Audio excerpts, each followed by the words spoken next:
Hello students, मैं हूं जयशंकर झा और आप देख रहे हैं कैरियर पॉइंट नवादा। आज मैं आप सबों के लिए जो इंडियन इकोनॉमी का एग्ज़ाम हुआ है उसका आंसर की लेकर आया हूं। इंडियन इकोनॉमी का आंसर की लेकर आया हूं जो कि डिग्री पार्ट 2 एग्जामिनेशन 2021 आज हुआ है कॉमर्स वाले स्टूडेंट्स के लिए। तो मुझे उम्मीद है जो आप लोगों का एग्ज़ाम बहुत ही अच्छा हुआ होगा, क्योंकि इससे पहले जो चैनल पर 4-5 वीडियो अपलोड किए गए थे, लास्ट का जो 3 वीडियो अपलोड किए गए थे, अगर आप वीडियो को बारीकी से देखोगे तो मुझे उम्मीद है आप लोगों का एग्जाम अच्छा हुआ होगा। वैसे क्वेश्चन कुछ ट्रिकी था, जहाँ पे कंसेप्ट बेस क्वेश्चन दे दिया था, तो कुछ क्वेश्चन में तो प्रॉब्लम हो सकता है आप लोगों को, लेकिन अधिकांश क्वेश्चन जो था उसी में से था। तो चलिए आप लोग फटाफट अब आंसर मिला लीजिए जो आप लोगों का कितना स्कोर हुआ है, और फटाफट आप आंसर चेक करने के बाद बताइए जो आप लोगों का कितना स्कोर सही गया है। मुझे उम्मीद है कि आप लोगों का 80+ ही स्कोर हुआ होगा। तो चलिए फटाफट आंसर मिलाइए। और आप लोगों का जो अगला सब्सिडी पेपर बचा हुआ है उसका भी वीडियो अपलोड है, 3 वीडियो अपलोड है, उसका लिंक आपको डिस्क्रिप्शन में मिल जाएगा। और आज रात में भी और कल भी वीडियो अपलोड होगा, इंपॉर्टेंट, उसको मत देखना भूलिएगा, वीडियो को देख कर जाइए, एग्जाम अच्छा होगा। पहला क्वेश्चन जो आपका था वो है आर्थिक विकास के साथ साथ जीवन स्तर एवं सामाजिक कल्याण में डैश होती है, तो इसका उत्तर हो जाएगा वृद्धि होती है। दूसरा प्रश्न है आर्थिक विकास और आर्थिक समृद्धि के बीच कोई अंतर नहीं है, असत्य कथन है। आर्थिक विकास और आर्थिक समृद्धि के बीच में अंतर, देखिए यही सब क्वेश्चन है जो तो आर्थिक विकास को हम अलग से समझाए थे और आर्थिक समृद्धि को अलग समझाए थे। अब यहाँ पे क्वेश्चन दे दिया है जो कोई अंतर नहीं है, तो यह कथन सही है या गलत। तो आपको यहाँ पे थोड़ा सोचना था, जो दोनों में जब अंतर है तो क्वेश्चन करे कोई अंतर नहीं है, तो कथन क्या हो गया, तो गलत हो गया। चलिए देखते हैं अगला।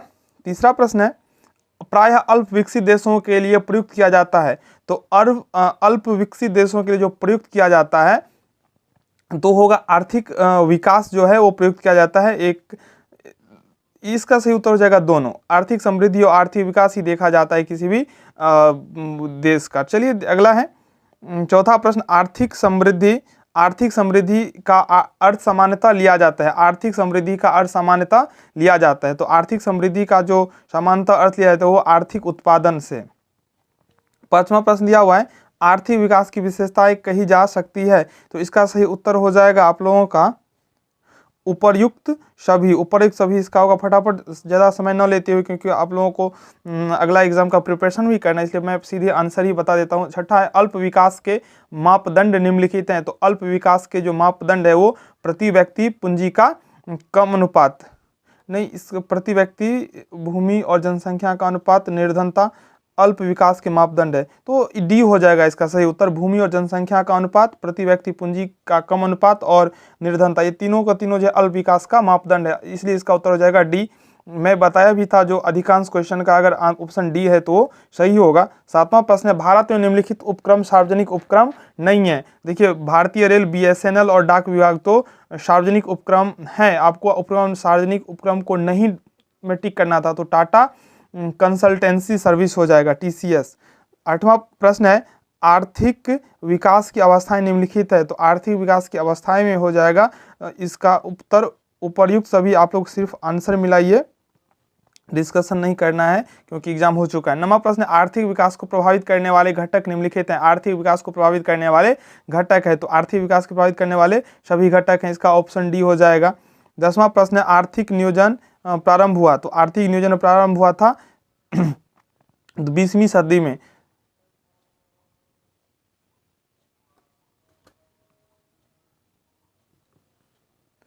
अगला प्रश्न है भारत में योजना आयोग का स्थापना हुआ था, तो 15 मार्च 1950 ईस्वी को, ऑप्शन बी इसका राइट आंसर होगा। एक एक प्रश्न का सही उत्तर है, किसी भी क्वेश्चन में डॉट नहीं है। अगर ऐसा हो जाता है बाय मिस्टेक किसी भी क्वेश्चन का गलत मैं आंसर अगर बता दूंगा तो आप लोगों को पिन ट्वीट मिल जाएगा, वहां से आप चेक कर सकते हैं कुछ देर के बाद। मैं अभी आंसर दे देता हूँ, कोई भी क्वेश्चन में कोई डाउट नहीं, इसलिए आप आराम से मिलाइए, वीडियो को लाइक कर दीजिए। 12वां प्रश्न नियोजन का उद्देश्य होता है, तो आर्थिक कल्याण में वृद्धि और सामाजिक कल्याण में वृद्धि दोनों उद्देश्य होता है, इसलिए इसका उत्तर हो जाएगा सी। 13वां जो प्रश्न है वो है कौन सी विशेषता आर्थिक नियोजन की नहीं है, तो इसका सही उत्तर हो जाएगा आपका हमेशा एक अल्पकालीन प्रक्रिया, ये इसका सही उत्तर हो जाएगा। 14वां प्रश्न है अनियोजित अर्थव्यवस्था का मुख्य आधार होता है। अनियोजित अर्थव्यवस्था का जो मुख्य आधार होता है वो होता है उपभोग तंत्र, तो इसका सही उत्तर हो जाएगा 14 का सी। 15वां प्रश्न है किस पंचवर्षीय योजना में आर्थिक विकास की दर अपने लक्ष्य से अधिक रही। देखिए ये थोड़ा क्वेश्चन जो है कन्फ्यूजन है, क्योंकि मैं बता दूं एक एक करके। चौथा जो पंचवर्षीय योजना था उसमें एम रखा गया था 5.7%, लेकिन प्राप्त हुआ मात्र 3.3%। तो चौथी में नहीं पढ़ा नहीं। क्वेश्चन है आर्थिक विकास की दर अपने लक्ष्य से अधिक रही, यानी कि जितना लक्ष्य सेट किया था उससे अधिक हो गया। तो चौथी में लक्ष्य था 5.7, लेकिन प्राप्त हुआ सिर्फ 3.3%, तो ये नहीं होगा। पांचवा में बात करें तो 4.4% उम्मीद था, लेकिन उत्पादन हो गया, यानी कि विकास हुआ 4.9%, तो वृद्धि यहाँ भी हुआ है। और आठवीं जो है, आठवीं 5.6% एम था और 6.8% प्राप्त हुआ, तो यहाँ भी प्लस हो गया। लेकिन नौवीं पंचवर्षीय योजना था उसमें एम था 6.5%, लेकिन आया 5.5%, तो यहाँ भी डिक्रीज हुआ। अब पांचवा और आठवां दोनों में इंक्रीज हुआ है। आर्थिक विकास अपने लक्ष्य से अधिक रही, दोनों में अपने लक्ष्य से अधिक रही, लेकिन अगर दोनों में से एक को चुनना है तो सबसे अधिक जो वृद्धि हुआ था वो हुआ था आठवीं में, इसलिए इसका हम टिक करेंगे कौन से ऑप्शन को, तो आठवीं को, तो डी करते टिक। वैसे दोनों आंसर सही है। अब यूनिवर्सिटी का काम है दोनों में से किसे चुने या दोनों को चुने। चलिए ठीक है। 16वां प्रश्न है, गरीबी उन्मूलन तथा आत्मनिर्भरता किस योजना का मुख्य उद्देश्य था। एक एक योजना के बारे में मैं डिटेल से वीडियो में आप लोगों को बताया था, तो इसका सही उत्तर हो जाएगा पांचवी योजना। 16 का हो जाएगा सी। पांचवी योजना में गरीबी उन्मूलन और आत्मनिर्भरता दोनों को शामिल किया गया था। 17वां प्रश्न है, 10वीं पंचवर्षीय योजना में वार्षिक विकास की दर रखी गई, तो 17वीं पंचवर्षीय योजना में आर्थिक विकास का दर जो था वो 8% रखा गया था। अगला प्रश्न है 18वां, भारत में मानसून का जुआ कहा जाता है कृषि के क्षेत्र में, क्योंकि बारिश होता है तो अच्छा ये भी बताए थे, लेकिन ये वहाँ बताए थे यह कथन किनका है, तो यह कथन किनका है तो नहीं, ऐसा नहीं पूछा, लेकिन उससे मिलता जुलता पूछ दिया। 19वां प्रश्न, निम्नलिखित में से कौन सा उद्योग कृषि पर निर्भर नहीं है, तो कपड़ा उद्योग कृषि पर है, चीनी लौह इस्पात उद्योग जो है वो कृषि पर आधारित नहीं है, इसलिए इसका उत्तर हो जाएगा सी। 20वां प्रश्न देखते हैं। 20वां प्रश्न है, फसलों के प्रारूप के संबंध में कौन सा कथन सही है, तो इसका जो राइट आंसर होगा वो जाएगा योजना काल में कृषि क्षेत्र खाद्यान्नों से गैर खाद्यान्नों उत्पादन की तरफ खिसका है। चलिए अगला है 21वां प्रश्न है, सिंचित क्षेत्रों में अधिक सिंचाई किस स्रोत से होती थी, नहरों से, ऑप्शन ए इसका राइट है। 22वां प्रश्न है, प्रदूषण रहित कृषि विकास होगा, प्रदूषण रहित कृषि का विकास होगा वो होगा जब जैविक उर्वरकों व जैविक कीटनाशकों का प्रयोग बढ़ेगा तब। चलिए अगला है 23वां प्रश्न, हरित क्रांति के परिणाम स्वरूप अधिकतम सफलता प्राप्त करने वाली फसल है, तो गेहूं इसका राइट आंसर हो जाएगा। एक एक क्वेश्चन आपको डिटेल से बताया गया था। 24वां प्रश्न है, कृषक को आज भी सबसे ज्यादा साख की सुविधा किससे मिलती है, तो साहूकारों से, इसमें ज्यादा झंझट नहीं है, इसलिए इसका नाबार्ड द्वारा जारी किया जाता है किसान क्रेडिट कार्ड, ऑप्शन बी इसका राइट आंसर है। 26वां प्रश्न है, 1991 की नवीन औद्योगिक नीति के तहत, तो इसका राइट आंसर हो जाएगा सामरिक महत्व के उद्योग एवं सार्वजनिक क्षेत्र को आरक्षित किए गए थे। इसके जितने भी ऑप्शन है उनमें से सी ही सही है। अगला प्रश्न है 27वां, नवीन आर्थिक नीति का लाभ है, तो नवीन आर्थिक नीति का लाभ जो है वो निर्यात में वृद्धि, इन सब ऑप्शन में से। अगला है 28वां प्रश्न, नई आर्थिक नीति की हानियां है, तो नई आर्थिक नीतियां का जो हानियां हो उपयुक्त सभी हो जाएगा, विदेशी पूंजी से खतरा, नई आर्थिक नीति की हानियां है, भ्रष्टाचार की गुंजाइश, सभी हो जाएगा इसका सही उत्तर। 29वां प्रश्न दिया हुआ है, निम्न उद्योगों में से आप किस उद्योग को आधारभूत आर्थिक संरचना का रीढ़ मानते, तो लौह एवं इस्पात उद्योग का जननी माना जाता है इसको। चलिए अगला है अगला प्रश्न है 30वां प्रश्न, उपभोक्ता वस्तु से संबंधित उद्योग है, तो उपभोक्ता वस्तु से संबंधित उद्योग है चीनी उद्योग। वैसे भी देखिए अब थोड़ा दिमाग लगाएंगे, यहाँ पे लोहा, सीमेंट, भारी इंजन, ये सब एक ही कैटेगरी से बिलोंग करती है, अलग है, इसलिए इसका आप टिक कर सकते थे।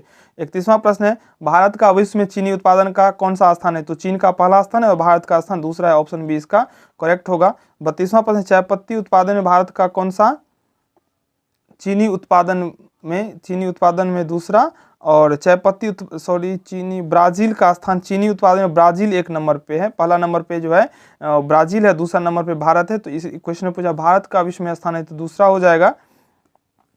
और 32वां प्रश्न है, चाय पत्ती उत्पादन में भारत का विश्व में, चाय पत्ती में भी दूसरा ही स्थान है भारत का, चीन एक नंबर पे है।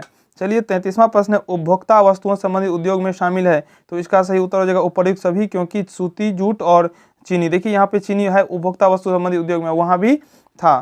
तो क्वेश्चन थोड़ा था इधर उधर से डाल दिया था क्वेश्चन, लेकिन फिर भी अगर थोड़ा ध्यान देते तो सही हुआ होगा। मुझे अभी भी उम्मीद है आप लोगों का एग्जाम अच्छा हुआ होगा।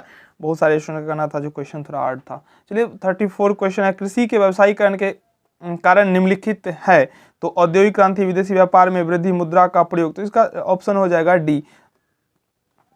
35वां प्रश्न है, कृषि के व्यवसायीकरण के प्रभाव निम्नलिखित है। कृषि के व्यवसायीकरण के प्रभाव जो है, इसका विशिष्टीकरण, स्थानीयकरण, विकास, कृषि की प्रकृति का परिवर्तन, तो इसका जो उत्तर हो जाएगा ऑप्शन डी ही सही होगा। चलिए 36वां प्रश्न देखते हैं। 36वां प्रश्न है, बाजार अर्थव्यवस्था को विकसित करने वाले कारण निम्नलिखित हैं, तो इसका जो सही उत्तर हो जाएगा 36 का वो हो जाएगा डी। 36 का राइट आंसर हो जाएगा वो हो जाएगा डी। चलिए 37वां प्रश्न देखते हैं। ब्रिटिश शासन से पूर्व भारतीय गांव की दृष्टि थे पिछड़े हुए थे, बैकवर्ड थे। 38वां प्रश्न है, ब्रिटिश शासन से पूर्व भारत के गांव में प्रचलित थी सामंतवाद, ऑप्शन सी राइट आंसर है। अगला है 39वां प्रश्न, ब्रिटिश शासन से भारतीय हस्तशिल्प थे तो विकसित थे, बाद में इसका विनाश कर दिया गया। 40वां प्रश्न, 18वीं शताब्दी के मध्य ग्रामीण अर्थव्यवस्था थी तो वस्तु विनिमय अर्थव्यवस्था थी। 41वां प्रश्न है, ब्रिटिश शासकों ने भारत को एक पिछड़ी हुई एवं गतिहीन अर्थव्यवस्था दे दिया। चलिए देखते हैं अगला प्रश्न है 42वां, गांधीवादी योजना तैयार की, तो इसका उत्तर हो जाएगा इनमें से कोई नहीं, क्योंकि गांधीवादी योजना जो है श्रीमन नारायण अग्रवाल के द्वारा तैयार किया गया था, लेकिन इसमें कहीं ऑप्शन दिया नहीं। देखिए मिलता जुलता दे दिया, आचार्य श्रीमन नारायण, कोई पढ़ा भी होगा तो गलत टिक कर लिया होगा। चलिए अगला है 43वां, संयुक्त राष्ट्र के अनुसार भारत का क्षेत्रफल विश्व भूमि कितना परसेंट, 2.4%, यूएनओ ने 2.4% दर्ज किया। भारत में वन संरक्षण अधिनियम कब पारित किया गया? देखिए 44वां प्रश्न जो है इसका उत्तर हो जाएगा 1980। भारत में वन संरक्षण अधिनियम पारित किया गया 1980 ईस्वी में। 45वां प्रश्न है, द्वितीय पंचवर्षीय योजना में विशेष ध्यान दिया गया था। द्वितीय पंचवर्षीय योजना में अधिक ध्यान दिया गया था उद्योग पे, सब डिस्कशन किया गया था वीडियो में। पहला जो था वो कृषि पर था, दूसरा में उद्योग और तीसरा में दोनों पर। चलिए 46वां प्रश्न देखते हैं। 46वां प्रश्न है, चौथी पंचवर्षीय योजना के दो प्रमुख उद्देश्य थे। चौथी पंचवर्षीय योजना के जो प्रमुख उद्देश्य थे वो क्या थे? तो उसका आत्मनिर्भरता की प्राप्ति और स्थिरता के साथ विकास, तो इसका उत्तर हो जाएगा दोनों। 47वां प्रश्न है, 11वीं पंचवर्षीय योजना का प्रारंभ किया गया। तो 11वीं पंचवर्षीय योजना का प्रारंभ 2007 से 12 में 11वीं था और 12वीं पंचवर्षीय योजना 12 से 17 था। चलिए बीच में ही भंग करके नीति आयोग बना दिया गया था। 48वां प्रश्न है, 11वीं पंचवर्षीय योजना का मुख्य उद्देश्य था। तो 11वीं पंचवर्षीय योजना का जो मुख्य उद्देश्य था वो था आधारिक संरचना का विकास, ग्रोथ ऑफ बेसिक इंफ्रास्ट्रक्चर। चलिए देखते हैं अगला 49वां प्रश्न, नई आर्थिक नीति किस वर्ष शुरू किया गया? तो 1991 जुलाई में नई आर्थिक नीति शुरू किया गया। 12वीं योजना 2012 में स्टार्ट हुआ था, ऑप्शन बी इसका भी राइट होगा, 50 का भी हो जाएगा।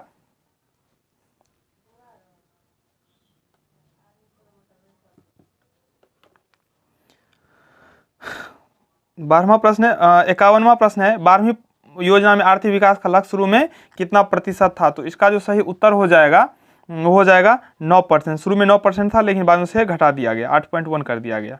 चलिए अगला प्रश्न है 52 नंबर, निम्नलिखित में से किस तथ्य का परिवर्तन भूमि सुधार से संबंधित नहीं है? तो इसका सही उत्तर हो जाएगा भूमि का स्वामित्व। अगला है, भूमि सुधार कानूनों को भारतीय संविधान की 9वीं सूची में शामिल कर लिया गया था। तो इसका सही उत्तर हो जाएगा 1984 ईस्वी में। 54वां प्रश्न है, भारत में भूदान आंदोलन की शुरुआत किसने की? भारत में भूदान आंदोलन की शुरुआत आचार्य विनोबा भावे के द्वारा किया गया, ऑप्शन डी इसका राइट आंसर है। 55वां प्रश्न है, भारत में भूमि सुधार नीति निम्नलिखित है। तो भारत में भूमि सुधार नीति जो है वो सभी है, इस ऑप्शन डी इसका राइट होगा। 56वां प्रश्न है, भारत में भूमि सुधार कार्यक्रमों के लिए उठाए गए कदम निम्नलिखित हैं। तो इसका सही उत्तर हो जाएगा उपर्युक्त सभी। 57वां प्रश्न है, अधिकतम जोत सीमा निर्धारण के पक्ष में निम्नलिखित तर्क हैं। तो इसका सही उत्तर हो जाएगा डी। 58वां प्रश्न है, हरित क्रांति से अभिप्राय है। तो इसका जो सही उत्तर हो जाएगा वो हो जाएगा सी, सभी खाद्यान्नों की फसलों के अंतर्गत क्षेत्रफल में वृद्धि। अगला है 59वां प्रश्न, निम्नलिखित में से कौन तत्व हरित क्रांति का कारण है? तो इसका भी आंसर हो जाएगा ऑप्शन डी। 60वां प्रश्न, हरित क्रांति की शुरुआत हुई थी तो 1970 के दशक में, 60 का बी हो जाएगा, नहीं 1967 60 के दशक में होगा, 1960 के दशक में होगा, ए ही इसका आंसर होगा, क्योंकि 66 में हुआ था, इसलिए इसका ऑप्शन हो जाएगा ए। चलिए 61वां प्रश्न है, हरित क्रांति के आर्थिक प्रभाव निम्नलिखित हैं। तो हरित क्रांति के आर्थिक प्रभाव में सभी शामिल है, ऑप्शन डी इसका राइट आंसर हो जाएगा। 62वां प्रश्न है, हरित क्रांति के सामाजिक प्रभाव निम्नलिखित हैं। हरित क्रांति के जो सामाजिक प्रभाव हैं वो उपर्युक्त सभी है। अगला प्रश्न है 63वां, क्रांतियों का एवं धर्म में शामिल है। हरित क्रांति, पीली क्रांति, श्वेत क्रांति, सभी जो ऑप्शन है वो लगभग है सही वही होगा। भूरी क्रांति से संबंधित है तो भूरी क्रांति उर्वरक से संबंधित है।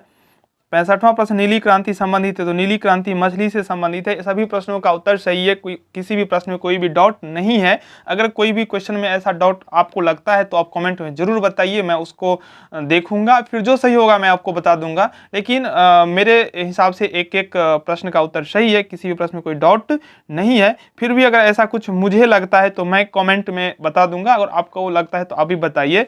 और चैनल को फर्स्ट टाइम विजिट कर रहे हैं तो चैनल को जरूर सब्सक्राइब कर लें, क्योंकि यहाँ पे थर्ड पार्ट का पूरा सब्जेक्ट का पढ़ाई बहुत अच्छे ढंग से होगा। 66वां प्रश्न है, इनमें से कौन ऋण का प्रकार है, तो इसका उत्तर हो जाएगा उपर्युक्त सभी।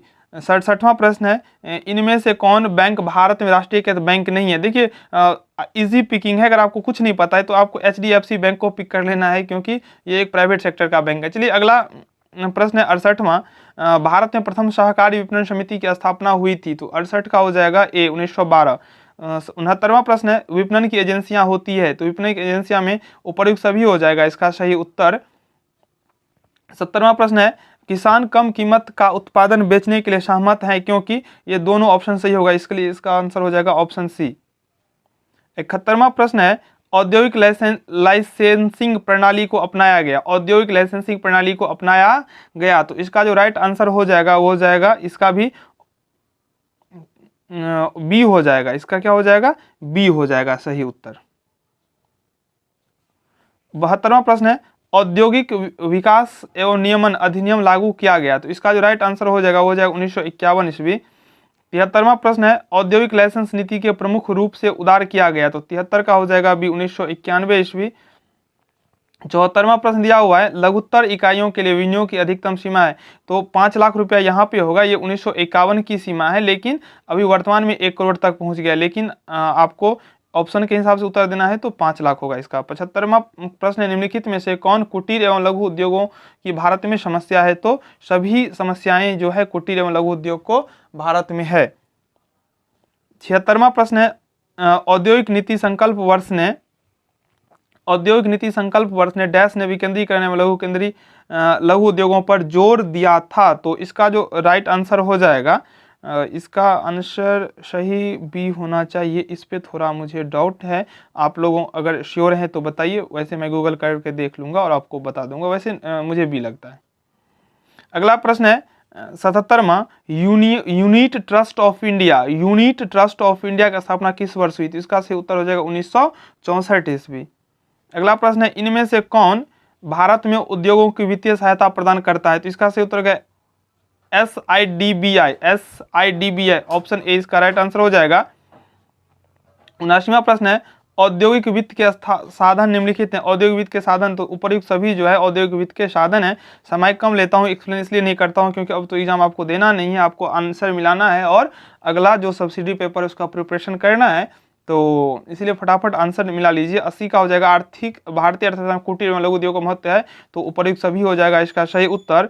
81 नंबर प्रश्न है, राष्ट्रीय कृषि विकास योजना कब प्रारंभ हुआ, तो 81 का जो राइट आंसर हो जाएगा 2007-8 हो जाएगा।